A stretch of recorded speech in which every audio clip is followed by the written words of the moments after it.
We were talking a lot, my girlfriend and I, and we both agreed on going home with the dog would be a pretty smart decision. What's going on in the world, and a lot of borders were closing, and if you would have waited any longer, maybe some borders would be closed, and we would have a hard time going back.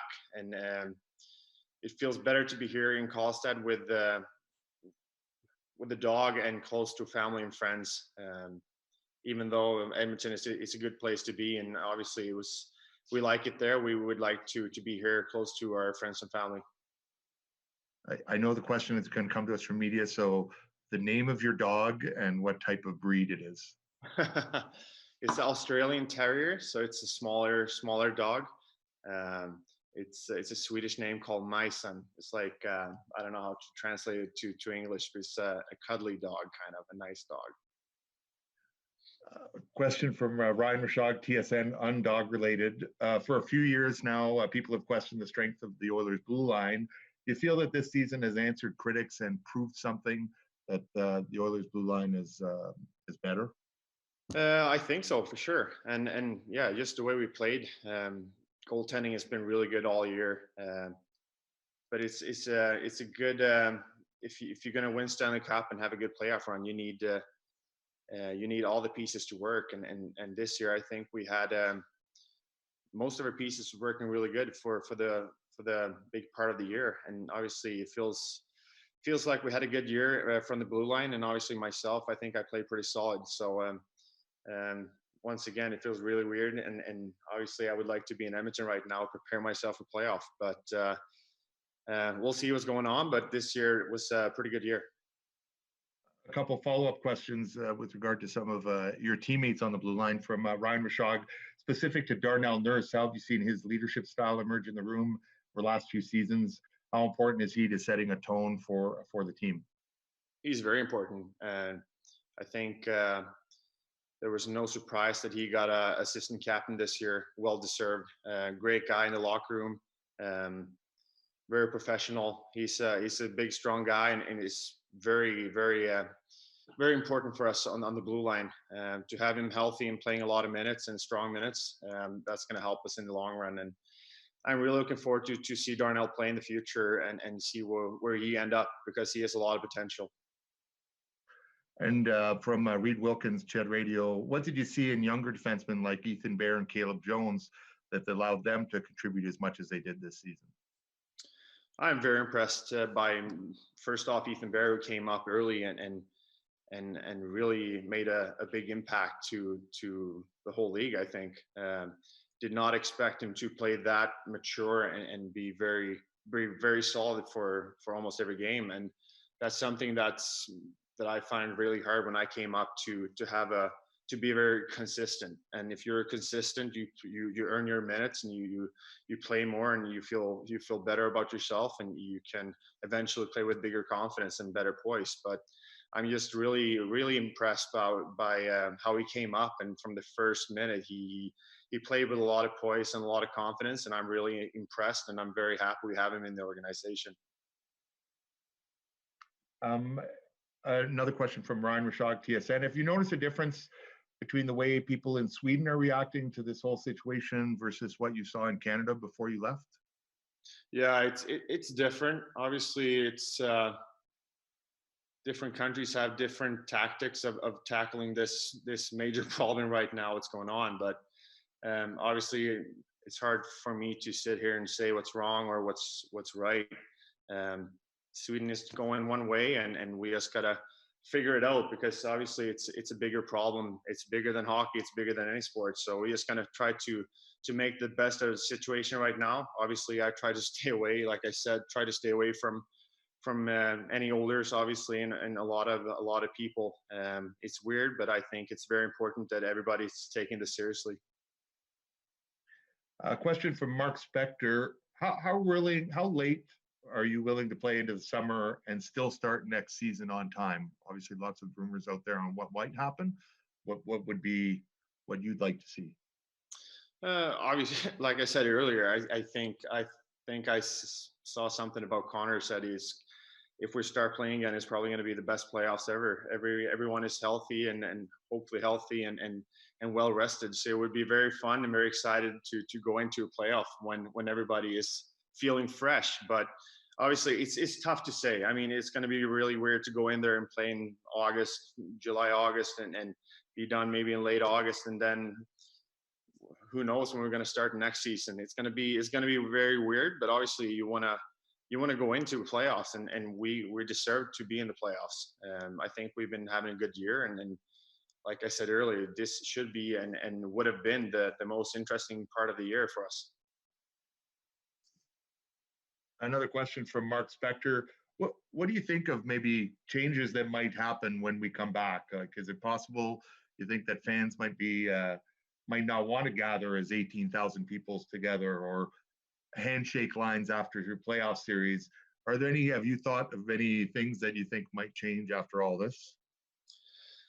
I don't know. It's hard to say. Obviously, if we go back and start playing again, it feels like um, feels like the league and all the rules that's gonna come to this. It's gonna feels like they really want to have it under control. They don't want to go back on playing and gathering all the crowds. And like you said, 18,000 people, and then it's not really, the pandemic is not really done yet, and then here we go again, and people start to get sick, and here we go again. So it's gonna take some time for sure, and we really want to make sure we're good to go, because I think this is hard times, and obviously we want to play some hockey, and we want the fans to come and watch us play as well. So it's going to be, if we go back playing, we probably want to make sure that we're good to go. A couple questions from Rob Tichkowski, Post Media. How are you and how's everyone in your family doing? Has anyone you know been impacted by COVID-19? I'm doing good. My girlfriend is doing good. My family's doing good, and everybody I know. Knock on wood. So far, we've been very fortunate to be healthy right now. But you never know. This is. It feels like it's changing every day. A lot of cases is popping up everywhere right now. But for now, I'm just very happy that my grandmothers and grandfathers and my related ones in my family is healthy. Another question here from Daniel Nugent-Bowman, The Athletic. You had some injury problems earlier this year. Wondering how you're doing, how you're feeling health-wise, and what are you doing to train or to stay active? In these crazy times, one positive thing is I have time to do whatever I can, and whatever needs to be done to stay in shape and take care of the body. So I'm doing good. It's tough to find good spots to work out and stuff, but obviously I like to go out on the countryside and stay in shape and go out for a run, and obviously do some workouts here in my apartment. So for me, it's fairly easy to stay in shape. But obviously, you want to go back to Edmonton and start playing again. That's what I'm living for, and try to stay in shape for. You want to go back and be around the guys, be in the locker room, and obviously start playing. Another question from Rob Tichkowski. Aside from hockey, what sport do you miss watching on TV the most, and why? Aside from hockey,